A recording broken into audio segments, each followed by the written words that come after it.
Hello everyone, welcome to my channel. आज हम इस वीडियो में विलायकन ऊर्जा सॉल्वेशन एनर्जी के बारे में डिटेल में डिस्कस करेंगे। अगेन एक बहुत इंपॉर्टेंट टॉपिक है, एक इंपॉर्टेंट कॉन्सेप्ट है बीएससी सेमेस्टर एग्जाम्स के लिए। ये पर्टिकुलर टॉपिक आपको बीएससी फर्स्ट सेमेस्टर के सिलेबस में मिलेगा, जो नेशनल एजुकेशन पॉलिसी के अंतर्गत न्यू सिलेबस प्रोवाइड किया गया है बीएससी सेमेस्टर एग्जाम्स के लिए। तो उसके केमिकल बॉन्डिंग चैप्टर में ये टॉपिक आपको मिलेगा। तो इंपॉर्टेंट टॉपिक है, इसका प्रॉपर नोट्स आपको प्रोवाइड करूंगा हिंदी में, जिसको आप डायरेक्टली अपने सेमेस्टर एग्जाम्स में लिख सकते हैं। सो स्टार्ट करते हैं इसके बेसिक कॉन्सेप्ट से कि विलायकन ऊर्जा सॉल्वेशन एनर्जी क्या होता है। तो विलायकन ऊर्जा को समझने से पहले इसका एक इंपॉर्टेंट कॉन्सेप्ट जल योजन, हाइड्रेशन किसे कहते हैं, ये कॉन्सेप्ट समझना बहुत इंपॉर्टेंट है कि कोई क्रिस्टल किसी सॉल्वेंट में, जैसे वाटर सॉल्वेंट में कैसे घुलेगा। जैसे कि यहाँ पे हम एग्जांपल लेंगे NaCl, सोडियम क्लोराइड का एग्जांपल लेंगे। NaCl हमारा एक क्रिस्टल है जो सोडियम आयन और क्लोराइड आयन से मिलकर बना हुआ है। तो जब इस क्रिस्टल को हम किसी सॉल्वेंट H2O में अगर डालते हैं तो इसमें कैसे घुलेगा ये। तो बहुत सिंपल सा कॉन्सेप्ट है। H2O क्या होता है, इसमें H प्लस O माइनस और H प्लस, ठीक है, ये आयंस होते हैं इसमें, और ये NaCl। तो इसको जब हम वाटर में डालते हैं NaCl को, तो जैसे हमारा Na प्लस है, ये किसके साथ Na प्लस है, ये किसके साथ O माइनस के साथ बॉन्ड बना लेगा, ठीक है, O माइनस के साथ जुड़ जाएगा O माइनस, ठीक है, विपरीत आवेश का जो है अट्रैक्शन होगा। तो Na प्लस O माइनस के साथ इस प्रकार से बॉन्ड बना लेगा, और जो Cl माइनस है हमारा, वो बना लेगा H प्लस के साथ, ठीक है, H प्लस के साथ इस प्रकार से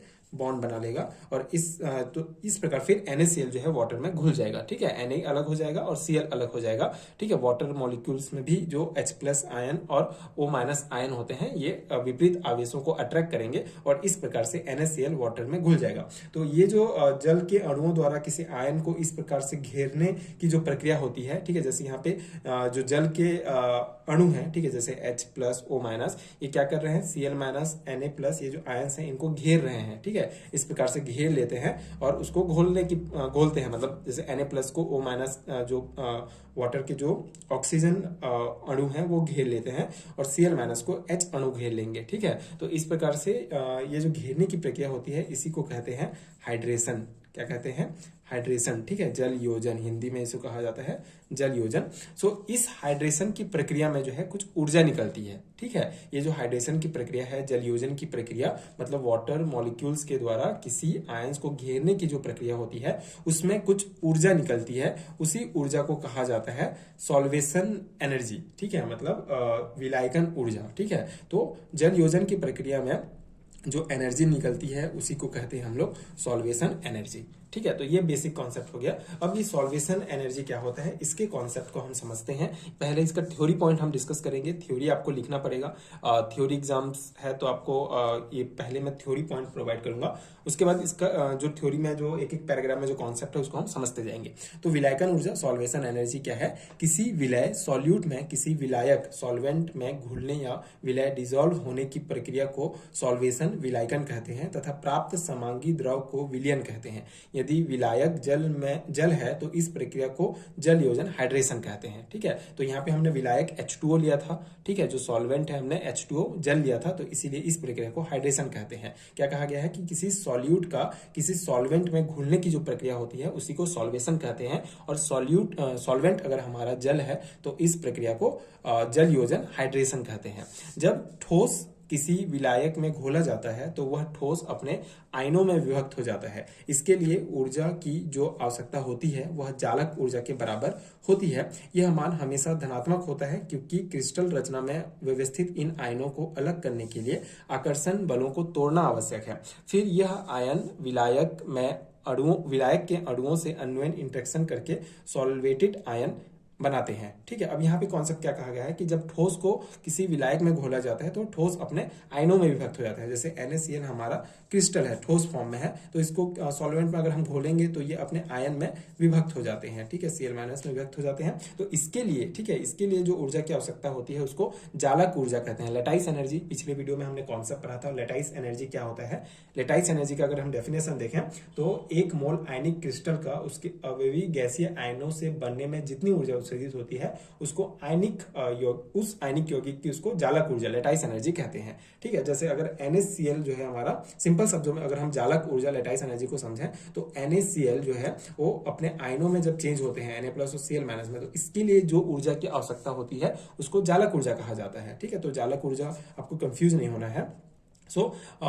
यह मान हमेशा धनात्मक होता है क्योंकि क्रिस्टल रचना में व्यवस्थित इन आयनों को अलग करने के लिए आकर्षण बलों को तोड़ना आवश्यक होता है। Na+ और Cl-, ठीक है, ये इनके बीच आकर्षण बल होता है तो इसको तोड़ना आवश्यक होता है। इसीलिए जो जालक ऊर्जा का मान होता है वो बेसिकली बराबर होता है। ठीक है, ये जो आवश्यक जो विलायकन ऊर्जा है हमारा उसके बराबर होना चाहिए या उससे ज्यादा होना चाहिए। ठीक है, जालक ऊर्जा का मान से जो है विलायकन ऊर्जा का मान ज्यादा होना चाहिए, तभी इनके बीच जो अट्रैक्शन है, जो आकर्षण बल है, उसको तोड़ सकते हैं।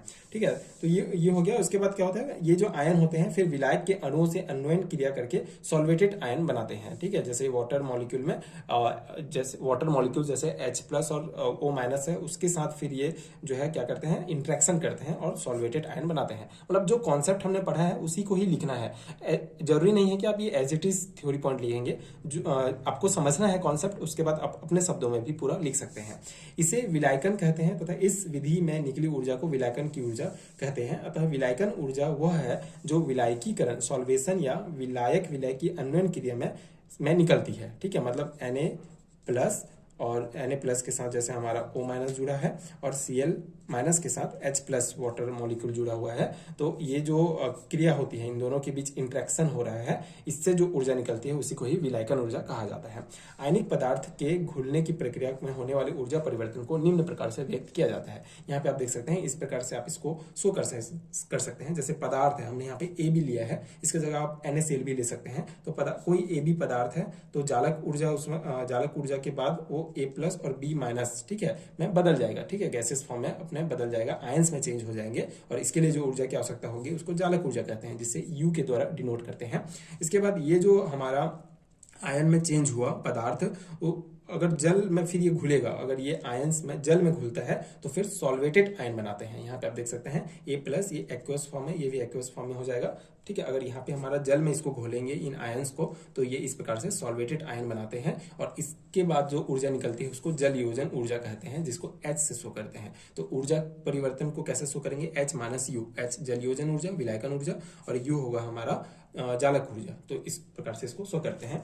अब यहाँ पे और इम्पोर्टेंट कुछ पॉइंट्स हैं, जैसे जब विलायकन ऊर्जा जालक ऊर्जा से अधिक होती है तो क्रिस्टल विलायक में विलय होता है, अन्यथा नहीं। क्योंकि यदि विलायकन ऊर्जा का मान जालक ऊर्जा से कम होगा तो क्रिस्टल के विलायक में घुलने पर उत्सर्जित ऊर्जा क्रिस्टल जालक के आयनों के मध्य आकर्षण को पार नहीं कर सकेगी, अर्थात क्रिस्टल नहीं घुलेगा। तो बहुत सिंपल से यहाँ पे कॉन्सेप्ट है कि विलायकन ऊर्जा का मान जालक ऊर्जा से ज्यादा होना चाहिए, तभी कोई क्रिस्टल जो है पानी में या किसी हमारे सॉल्वेंट में घुलेगा। ठीक है, तो यहाँ पे एक बहुत सिंपल सा पॉइंट आपको ध्यान रखना है कि जो हमारा लेटाइस एनर्जी का मान है वो हमेशा क्या होना चाहिए, ज्यादा होना, जो लेटाइस एनर्जी का मान है वो कम होना चाहिए सॉल्वेशन एनर्जी की तुलना में। ठीक है, मतलब ये जो विलायकन ऊर्जा है, सॉल्वेशन ऊर्जा का मान है, वो जालक ऊर्जा से हमेशा ज्यादा होना चाहिए। ठीक है, ये एक कॉन्सेप्ट आपको ध्यान रखना है।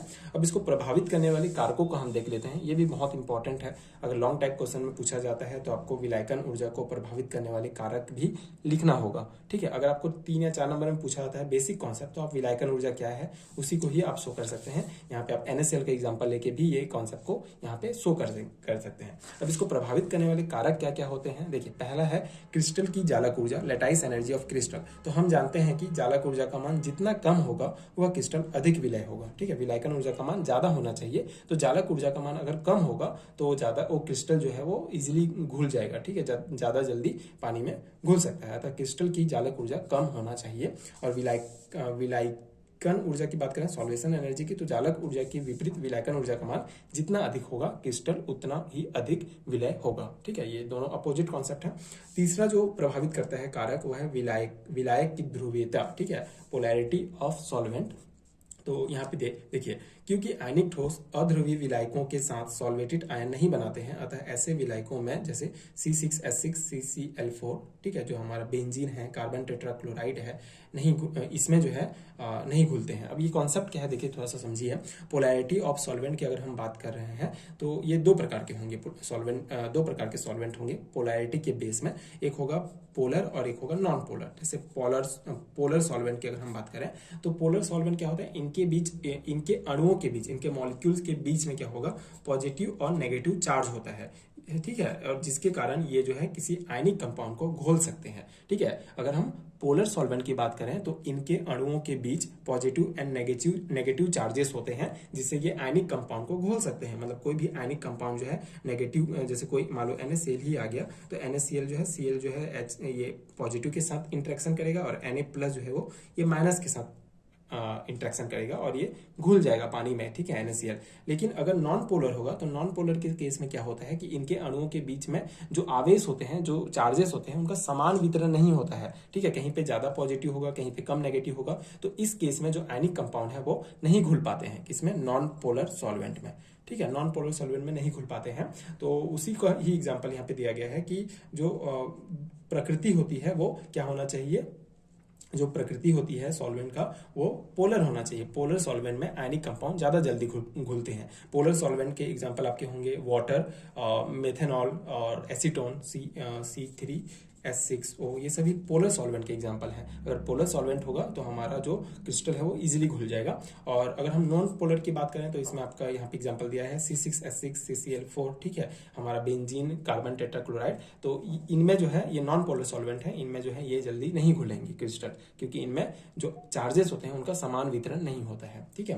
अब फोर्थ है जो प्रभावित करता है विलायक का पराविद्युतांक, ठीक है, मतलब dielectric constant of solvent. अब देखिए ये डाई इलेक्ट्रिक कॉन्स्टेंट क्या होता है, बेसिकली ये जो डाइलेक्ट्रिक कांस्टेंट होता है ये किसी भी सॉल्वेंट के पोलैरिटी को, उसके ध्रुवणता को मापने का एक पैमाना होता है। ये दर्शाता है कि सॉल्वेंट इलेक्ट्रिक क्षेत्र को कितनी प्रभावी ढंग से कम कर सकता है, ठीक है। ये डाइलेक्ट्रिक कांस्टेंट बेसिकली पोलैरिटी को मापने का एक पैमाना है, जो ये बताता है कि बेसिकली ये दर्शाता है कि इलेक्ट्रिक क्षेत्र को कितनी प्रभावी ढंग से कम कर सकता है ये जो सॉल्वेंट है ना। तो अधिक अगर डाइलेक्ट्रिक कांस्टेंट होगा, ज्यादा डाइलेक्ट्रिक कांस्टेंट होगा तो सॉल्वेंट अधिक पोलर होगा, जिससे आयनों अधिक पोलर होगा, ठीक है। अगर डाइलेक्ट्रिक कांस्टेंट ज्यादा होगा तो जो सॉल्वेंट है वो हमारा क्या होगा, पोलर होगा। अगर पोलर है इसका मतलब ये है कि ये इसमें जो है कोई क्रिस्टल आसानी से घुल जाएगा, ठीक है। जैसे कुछ आपको ध्यान रखना होगा, जैसे दिन विलायकों के परावैद्युतांक का मान जितना अधिक होगा उसमें घोलने की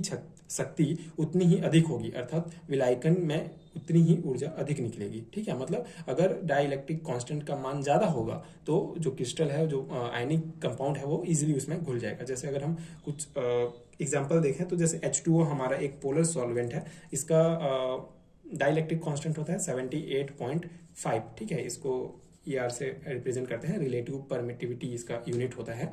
और अगर हम सबसे कम अगर डाइलेक्ट्रिक कांस्टेंट की बात करें तो CCl4 हमारा कार्बन टेट्राक्लोराइड का होता है, जो 2.2 होता है। तो जिसका ज्यादा होगा डाइलेक्ट्रिक कांस्टेंट वो उतना ज्यादा पोलर होगा और वो फिर आयनिक कंपाउंड को इजीली घोल सकता है। तो यही हो गया 4 इंपॉर्टेंट प्रभावित करने वाले कारक। आई होप कि आपको समझ में आ गया होगा। इंपॉर्टेंट कॉन्सेप्ट है, अगर आप 1-2 बार इसको देखेंगे वीडियो को, अगर आपको कॉन्सेप्ट समझ में आ गया तो आप इजीली इसको अपने एग्जाम में लिख सकते हैं। तो यही था बेसिक कॉन्सेप्ट। आई होप कि ये नोट्स आपके एग्जाम प्रिपरेशन के लिए हेल्पफुल रहा होगा एंड कॉन्सेप्ट आपको समझ में आया होगा।